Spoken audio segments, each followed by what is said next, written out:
So now let us come back to the main topic for discussion. What is the main topic for discussion? Can I see God? If I want to know God, if I want perfect knowledge about God, now with this analogy, with this experiment, let us connect it to get the absolute knowledge about God. So now we want to know the perfect knowledge about God. Does Pratyaksha Pramana help? So an insignificant person like me, you cannot get a perfect knowledge through Pratyaksha Praman. From Anumana Praman also you cannot get perfect knowledge about me, who is an insignificant person in this world. And by Shabda you can get some knowledge. So similarly, what about the God, the Supreme Personality of Godhead, Akhilanda Koti Brahmanda Nayak, and about that great personality, the creator, the lawmaker, how we can try to understand him through our blunt material senses, that is Pratyaksha Praman. And what about Anumana Praman? It's quite interesting. There are so many people speak so many things about God, and whenever I talk with people, they ask so many questions. Some people say, what is God? Who is God? God is some light. Interesting. I say, I accept it. God is light. Which light? Is it halogen light or a tube light or which light? And some people say, God is love. Amazing. So then I ask, which love? A love what mother has for the child, or a love between a boy and a girl, or a love between the country and a citizen? Which love is God? So people, they do not have a perfect knowledge, but they try to guess something and try to worship that personality. So from Shabda Pramana, we get perfect knowledge is the point.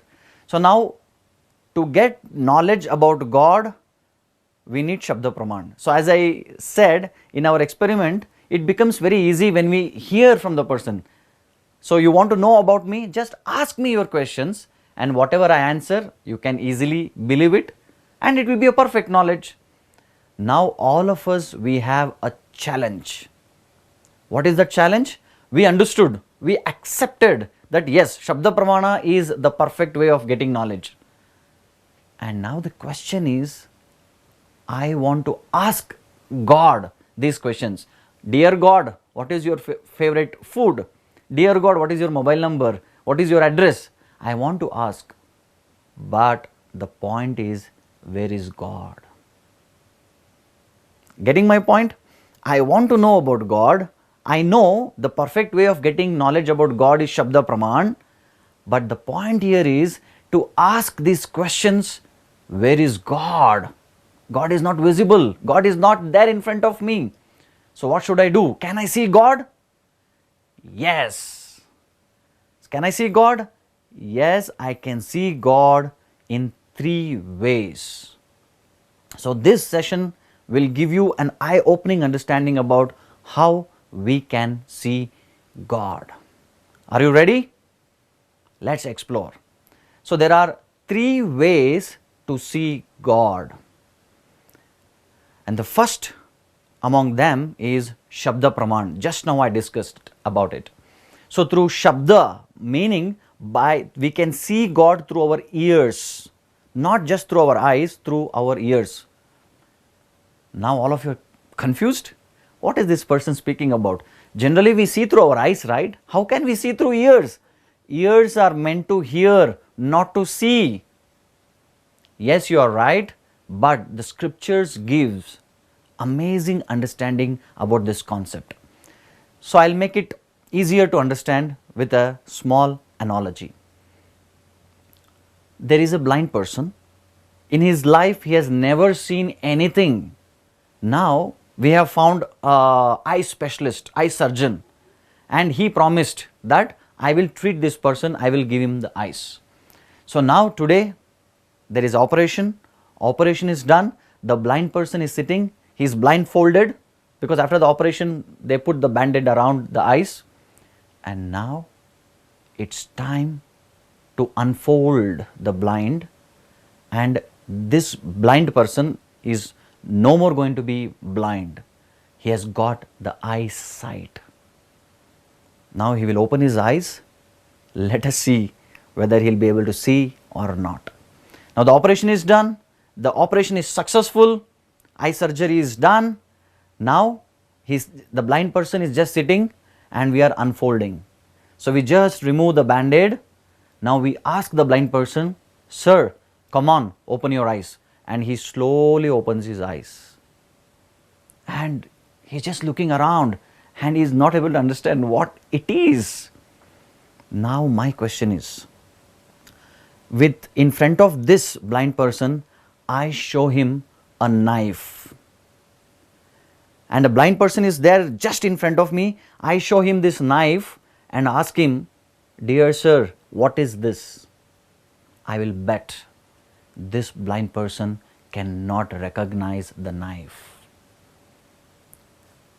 The point here is, he has got eyes, he is seeing the knife, and as we discussed, we can see through our eyes. Now he is seeing through his eyes, but he will not be able to recognize that it is a knife. How? He is seeing it. He has got eyes, he has got eyesight now, and he is seeing the knife, but he can't tell that it is knife. So what to do?